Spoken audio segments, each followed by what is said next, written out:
మన దేవుడు సాక్షాత్తంగా జీవించాలి, సాక్షాత్తంగానే ఉండాలి. మందిరములో లేడు మన దేవుడు, మన హృదయంలో నివసిస్తున్నాడు మన దేవుడు. దేవునికి మహిమ కలుగును గాక. మన దేహమే దేవునికి ఆలయమై ఉన్నదని మీరు ఎరుగరా? నువ్వు ఎక్కడ కూర్చుంటే అక్కడ నీ హృదయంలో యేసయ్య ఉన్నాడని నువ్వు మర్చిపోతున్నావా? నీ హృదయంలో యేసయ్య ప్రతి విషయం గురించి చూస్తున్నాడు, నేను పరీక్షిస్తున్నాడు, పరిశీలిస్తున్నాడని మర్చిపోతున్నావా? ఒకసారి పరీక్షించుకొని పరిశీలించుకో. యేసయ్య నీతో పాటు ఎక్కడెక్కడికి తీసుకొని వెళ్తున్నావు? యేసయ్య నీతో పాటు ఉన్నాడనే భయం లేకుండా ఏ పనులు చేయడానికి సాహసం చేస్తున్నావు? ప్రతి ఒక్కటి యేసయ్యకి మరుగై ఉండలేదు. సమస్తము ఆయనకి తెలిసే ఉన్నది. ఆయనకి మరుగైనది ఏదీ లేదు మన జీవితంలో. కనుక మన జీవితంలో అపవిత్రతను ఈరోజు సమాధి చేయాలి. అపవిత్రతను సమాధి చేయాలి. ఆ రీతిగా వారు పరిశుద్ధతను కోరుకున్నారు, పరిశుద్ధుడైన దేవుని పక్షాన నిలబడ్డారు. ఆ రీతిగా నిలబడినప్పుడు ఒక కష్టము, నష్టము, ఇబ్బందికరమైన పరిస్థితి వచ్చింది వారికి. నెబుకద్నెజర్ రాజు ఒక భయంకరమైనటువంటి విగ్రహాన్ని నిలబెట్టి షద్రక్, మేషక్, అబేద్నెగో మరి ప్రజలందరూ మధ్యలో ఉన్నారు. వారందరికీ తెలియజేసే, మీరు ఈ విగ్రహానికి సాష్టాంగపడి నమస్కారము చేయాలి. దేవుని మాట ఉంది మన జీవితంలో, మీరు వేరు వేరు విగ్రహాలకు సాష్టాంగ పడకూడదు. దేవుడిచ్చిన మాట, దేవుడిచ్చిన ఆజ్ఞ. వెంటనే వాళ్ళకి ఆ ఆజ్ఞ గుర్తొచ్చింది, దేవుని మాట గుర్తొచ్చింది.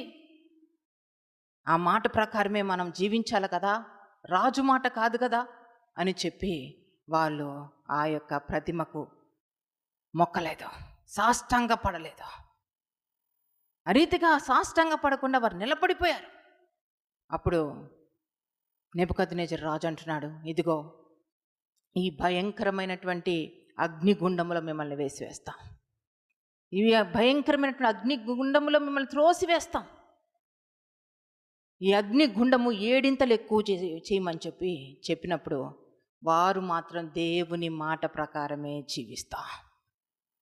వెంటనే ఆ ముగ్గురిని, షద్రక్, మేషక్, అబేద్నెగో ముగ్గురిని తీసుకొని వచ్చి వేడిమి కలిగినటువంటి భయంకరమైన అగ్నిగుండంలోనికి త్రోసివేశారు.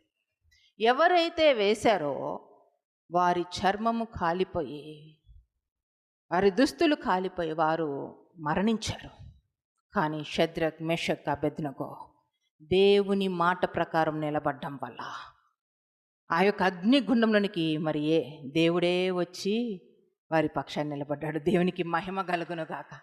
దేవుని పక్షాన, దేవుని మాటను నెరవేర్చడానికి నువ్వు నిలబడినట్లయితే దేవుడు నీ పక్షాన నిలబడతాడు.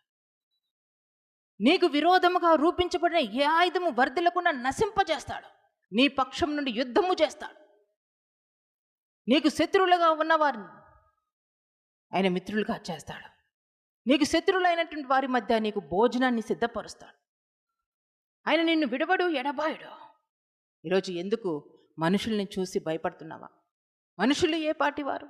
జీవము కలిగిన దేవుని కోసం మనం జీవించాలి. దేవుని మాట ప్రకారం మనం జీవించాలి. దేవుణ్ణి మహిమపరచడానికి మనం జీవించాలి. దేవుణ్ణి ఘనపరచడానికి మనం జీవించాలి. షద్రక్, మేషక్, అబేద్నెగో అగ్నిగుండములో నాట్యం ఆడుతున్నారంట. అప్పుడు నెబుకద్నెజర్ రాజు చూస్తున్నాడు, మనం ముగ్గురిని వేశాం కదా, 4వ వ్యక్తి ఎవరో దేవదూతలాగా ఉన్నాడు. దేవదూత వంటి రూపము కలిగిన వాడిగా ఉన్నాడు. చూడండి, మీ జీవితంలో దేవుడు మనకి తోడుగా ఉంటాడు. దేవుని మాట నెరవేరుస్తూ మనం ముందుకు సాగుతూ ఉంటే మన మార్గాన్ని సరళము చేస్తాడు. దేవుని మాట ప్రకారం మనం ముందుకు వెళ్తూ ఉంటే అన్ని విషయాల్లో మనకి విరోధంగా రూపించబడిన ఈ ఆయుధం వర్ధిల్లకుండా నశింపజేస్తూ ముందుకు నడిపిస్తాడు. కనుక ఈరోజు మన జీవితాల్లో ఒకటి నేర్చుకుందాం, దేవుని మాట ప్రకారమే జీవిద్దాం. నష్టం వస్తుంది, కష్టం వస్తుంది, కొన్నిటిని వదులుకోవాల్సి వస్తుంది, కొంచెం బాధ అనుభవించవలసి వస్తుంది. కానీ నా యేసయ్య మాటను నేను నెరవేరుస్తాను నా జీవితంలో. దేవుని మాట ప్రకారం మనం జీవించినట్లయితే అందులో గొప్ప ఆశీర్వాదము దాగి ఉంది. దేవునికి మహిమ కలుగును గాక. ఆ రీతిగా నెబుకద్నెజర్ రాజు మరి వారు ముగ్గురిని బయటికి తీసుకొని వచ్చినప్పుడు ఆ ముగ్గురి కంటే కనీసం కాలిన వాసన కూడా రాలేదంట. వారి బట్టలు కూడా కారలేదంట. 7 ఇంతలుగా పెంచినటువంటి అగ్నిగుండము ఆ ముగ్గురిని ఏమీ చేయలేకపోయింది. ఆ రీతిగా వారు బయటకు వచ్చిన తర్వాత వారిని తన సంస్థానాల్లో గొప్పవారిగా చేశాడు. ఉన్నతమైన వ్యక్తులుగా నిలబెట్టాడు. ఉన్నతులుగా నిలబెట్టాడు ఆ ముగ్గురిని నెబుకద్నెజరు రాజు. అంతేకాదు, ప్రజలందరికీ తెలియజేస్తున్నాడు, వీరు నమ్మిన దేవుడో సమస్త ప్రజలను జనులను రక్షించగల సమర్థుడు అని సాక్ష్యం చెప్తున్నాడు. దేవునికి మహిమ కలుగును గాక. మనము కొన్ని ఇబ్బందికరమైన పరిస్థితుల గుండా వెళ్ళవలసి వస్తుంది. కొన్ని బాధకరమైనటువంటి పరిస్థితుల గుండా వెళ్ళవలసి వస్తుంది. దేవుని పక్షానే జీవించడానికి నిర్ణయం తీసుకోండి. నష్టం వచ్చినా అబద్ధం ఆడడానికి వీల్లేదు. కష్టము కలిగిన మౌనం వహించండి. దేవుడు మన పక్షా నుండి పోరాడతాడు. ఖచ్చితంగా పోరాడతాడు. మన పక్షా నుండి గొప్ప కార్యాలు చేస్తాడు. మన ద్వారానే మన దేవుడు రక్షించగల సమర్థుడని అన్యులు తెలుసుకుంటారు. దేవునికి మహిమ కలుగునుగాక. ఎటువంటి పరిస్థితుల్లో కూడా దేవుని మాటను మీరి మన జీవితంలో జీవించడానికి వీల్లేదు. దేవుని మాటను నెరవేర్చడానికే మనం ముందుకు సాగుతూ వెళ్తున్నట్లయితే ఆయన మన పక్షా నుండి మనకి విడుదలనిచ్చే దేవుడు. ఉన్న స్థితి నుంచి ఉన్నత స్థితికి తీసుకెళ్లే దేవుడు.